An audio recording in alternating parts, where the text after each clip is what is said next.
Morning students. आज हम elements of symmetry के बारे में स्टडी करेंगे। सममिति तत्व किसे कहते हैं, कितने प्रकार के होते हैं, तो इनके बारे में अपन अध्ययन करेंगे।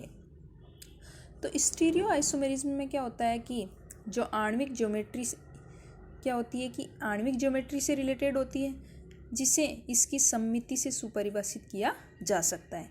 यानी किसी अणु की सममिति का अध्ययन करने हेतु कुछ रोटेशन रिफ्लेक्शंस की आवश्यकता होती है, और इसको अपन यह तभी कहा जा सकता है कि जब इनके बारे में अपने को पता हो, तभी अपन यूँ कह सकते हैं कि कोई तत्व सममित तत्व है या नहीं है। तो जो सममिति होती है वह सममित क्रियाओं से के दो प्रकार होते हैं। तो सममिति तत्व ज्ञात करने के लिए अपने को क्या देखना होता है, उसमें कुछ संक्रियाएं होती है, जैसे रोटेशन हुई या रिफ्लेक्शन।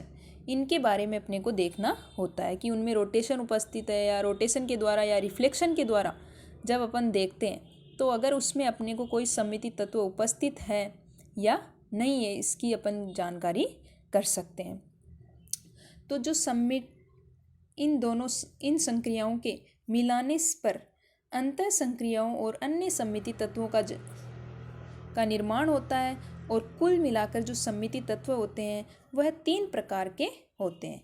एक होता है सममिति तल, जिसको प्लेन ऑफ सिमेट्री कहते हैं। दूसरा होता है सममिति केंद्र, जिसको अपन सेंटर ऑफ सिमेट्री कहते हैं। और तीसरा जो होता है वह होता है एकांतरित सममिति अक्ष, जिसको अपन कहते हैं एक्सिस ऑफ सिमेट्री। तो जो एलिमेंट्स ऑफ सिमेट्री होती है वह तीन प्रकार की होती है: plane of symmetry, centre of symmetry और एक्सिस ऑफ सिमेट्री। इन तीनों के बारे में अपन स्टडी करेंगे। फर्स्ट अपन लेते हैं कि प्लेन ऑफ सिमेट्री या सममिति तल क्या होता है। तो यदि किसी अणु से होकर के अगर अपन कोई एक तल खींचते हैं और वह तल उस अणु को दो बराबर भागों में बांट देता है, और ये दोनों भाग क्या होते हैं, एक दूसरे के प्रतिबिंब रूप हो, तो उस तल को अपन क्या कहते हैं, प्लेन ऑफ सिमेट्री या सममिति तल कहते हैं। तो जो अणु सममिति तल होते हैं वे प्रतिबिंब रूप पर अध्यारोपित हो जाते हैं, इसलिए इनको ध्रुवण अघूर्णक होते हैं। और दूसरी ओर यदि अणु के सममिति तल नहीं है तो उसके प्रतिबिंब रूप अध्यारोपित नहीं होता, और ऐसा उसमें किरेल होता, अणु किरेल होता है, और जो ऑप्टिकली एक्टिव होता है। तो प्लेन ऑफ सिमेट्री का मतलब है कि जब अपन किसी मॉलिक्यूल के बीचों बीच एक लाइन खींचते हैं, तो बीचों बीच जब लाइन खींची जाती है तो वह उस मॉलिक्यूल को अगर दो बराबर भागों में डिवाइड कर देती है। जैसे अपन ने ले लिया टार्ट्रिक अम्ल, मेसोटार्टिक अम्ल लिया, इसके बीचों बीच जब अपन लाइन खींचेंगे तो ये बीचों बीच ये लाइन क्या होती है, इसको दो बराबर भागों में डिवाइड कर देती है। अब दो भागों में बराबर डिवाइड करने के बाद इसमें जब अपन देखते हैं कि ऊपर वाले भाग और नीचे वाले भाग दोनों एक दूसरे पर क्या हैं, दर्पण प्रतिबिंब है। और दर्पण प्रतिबिंब तो है, लेकिन क्या होते हैं, ये एक दूसरे पर अध्यारोपित हो रहे हैं, यानी इसको इस पर किया जाता है तो ये एक दूसरे पर सुपर इम्पोज हो रहे हैं। तो ये क्या होते हैं, ऑप्टिकली इनएक्टिव होते हैं।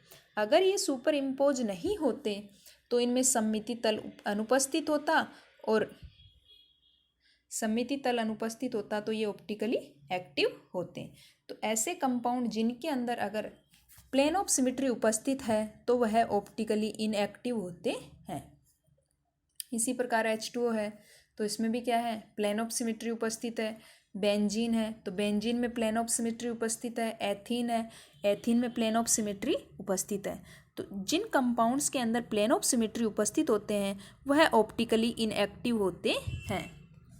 नेक्स्ट टाइप जो सिमेट्री का है वो है सेंटर ऑफ सिमेट्री या सममिति केंद्र।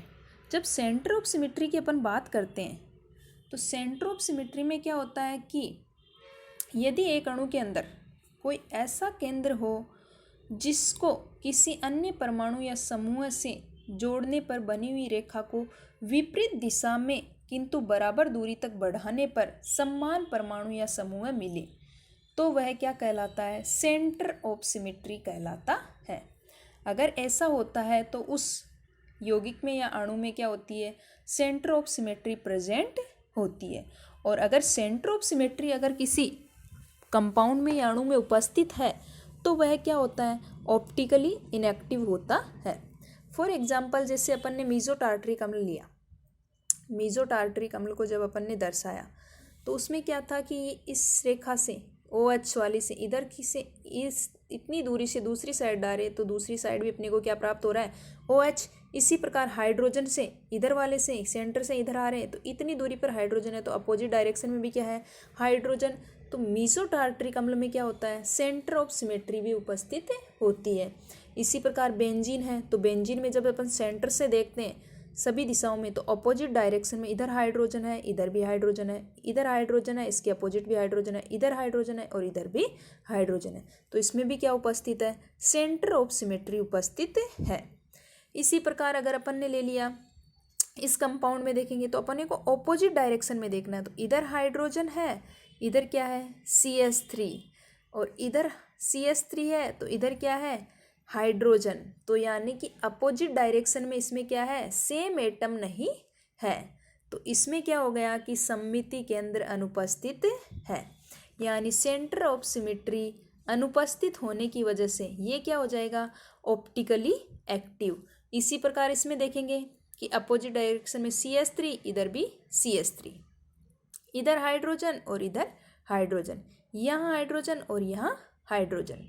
तो इसमें क्या हो गया कि सममित केंद्र उपस्थित है, सेंटर ऑफ सिमेट्री उपस्थित है ये, तो ये क्या हो जाएगा, ऑप्टिकली एक्टिव।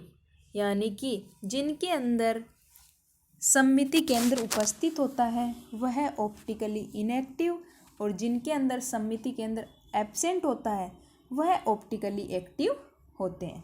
तो ये ऑप्टिकली एक्टिव होता है, इधर ये ऑप्टिकली एक्टिव ये ऑप्टिकली इनएक्टिव, क्योंकि सेंटर ऑफ सिमेट्री प्रेजेंट है तो optically inactive, centre of symmetry present है तो ये भी ऑप्टिकली इनएक्टिव। इसमें सेंटर ऑफ सिमेट्री एब्सेंट है तो ये ऑप्टिकली एक्टिव होता है, जबकि ये क्या होता है, ऑप्टिकली इनएक्टिव। तो समपक्ष 1,3 डाईमेथिल साइक्लोब्यूटेन और विपक्ष 1,3 डाईमेथिल साइक्लोब्यूटेन की जब बात करते हैं तो इनमें क्या होता है कि समपक्ष तो होता है क्योंकि उसमें सेंटर ऑफ सिमेट्री एब्सेंट होती है, इससे वह ऑप्टिकली एक्टिव होता है। और जो विपक्ष होता है उसमें क्या होता है कि सेंटर ऑफ सिमेट्री प्रेजेंट होने से वह ऑप्टिकली इनएक्टिव होता है। तो ये था अपना सेंटर ऑफ सिमेट्री। नेक्स्ट अपन लेते हैं एक्सिस ऑफ सिमेट्री या अल्टरनेटिंग एक्सिस ऑफ सिमेट्री। जब एक्सिस ऑफ सिमेट्री की बात करते हैं अपन तो इसमें क्या होता है कि अपने को किसी एक्स एंगल से उसको रोटेट करवाना है। मॉलिक्यूल को क्या करते हैं, अणु के अंदर क्या करते हैं अपन, एक अणु में एकांतरित सममिति अक्ष उपस्थित माना जाता है, जिसको अपन किसी भी अणु को किसी भी अक्ष पर यानी 360 डिग्री अपॉन n से घुमाने के पश्चात अपन देखते हैं उसमें, और प्राप्त संरचना के इस अक्ष के लंबवत तल पर दर्पण प्रतिबिंब और प्रारंभिक जो संरचना हो उस संरचना के अनुरूप होना चाहिए। इसे हम क्या कहते हैं, अल्टरनेटिंग एक्सिस ऑफ सिमेट्री कहते हैं। क्योंकि जैसे अपन ने लिया मीजो टार्टरिक अम्ल, ये मीजो टार्टरिक अम्ल है। जब अपन इस मीजो टार्टरिक अम्ल को 180 डिग्री के एंगल से रोटेट करेंगे तो 180 डिग्री के एंगल से जब अपन रोटेट करते हैं तो ये CH3COOH कहाँ चला जाएगा, ऊपर इधर की तरफ, ये इसके अपोजिट डायरेक्शन में आ जाएगा, ये यहाँ आ जाएगा। तो 180 डिग्री से रोटेट करेंगे तो अपने को ये संरचना प्राप्त होगी। और इस संरचना को अपन यानी जो वाई एक्सिस पर यानी किसी एक एक्सिस पर रोटेट करेंगे, एक्स और वाई एक्सिस पर 180 डिग्री से रोटेट किया अपन ने, तो 180 डिग्री से रोटेट किया तो रोटेट करने पर अपने को क्या प्राप्त हो गया, यानी ये इधर और ये इधर, तो यानी ये यहाँ चला गया और ये यहाँ आ गया, तो COOH और ये COOH। अब यहाँ से अपन देखते हैं कि इसका जो दर्पण प्रतिबिंब है संरचना 7 जो होती है, जिसका अक्ष पर दर्पण प्रतिबिंब अगर अपन देखें तो संरचना 7 बनती है। और जो संरचना 7 जब अपन मूल संरचना 7 और मूल संरचना 5 के ही क्या होती है, उसके ही अनुरूप होती है, यानी सेम उसके जैसी ही होती है। तो इससे अपन ये निष्कर्ष निकाल सकते हैं कि मीजो टार्टरिक अम्ल में क्या उपस्थित होती है, एक्सिस ऑफ सिमेट्री उपस्थित है। या एकांतरित सममित अक्ष है, इस वजह से वह क्या होता है, ध्रुवण अघूर्णक है। यानी कहने का मतलब ये है कि जब अपन इसको वाई एक्सिस पर 180 डिग्री रोटेट करते हैं तो 180 डिग्री रोटेट करते ही इसमें क्या हो जाएगा कि ये यहाँ से यह आ जाएगा, यानी अपोजिट चेंज हो जाएगा, ये यहाँ आ जाएगा, ये यहाँ आ जाएगा, घूम जाएंगे। 180 डिग्री से रोटेट किया तो अपने को ये वाला प्राप्त होगा, यानी इसको घुमाया अपने तो ये प्राप्त हो गया। जब अपन इसको जो संरचना 6 प्राप्त होती है, उस संरचना 6 का जब अपन मिरर इमेज लेते हैं तो मिरर इमेज में अपने को क्या प्राप्त हो जाएगा, ये इसका मिरर इमेज प्राप्त हो जाएगा अपने को इस 6 का। जब अपन 7 और फर्स्ट की बात करते हैं, जो मेसोटार्टरिक अम्ल और इसके दर्पण की, तो ये दोनों क्या होते हैं, एक दूसरे के सेम होते हैं, जिसको अपन क्या कहते हैं कि इसमें सममिति अक्ष उपस्थित है। और इस सममिति अक्ष की उपस्थिति की वजह से क्या होता है, मेसोटार्टरिक अम्ल जो होता है वह क्या होता है,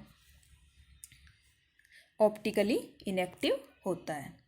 नेक्स्ट आता है कायरलिटी एंड सिमिट्री।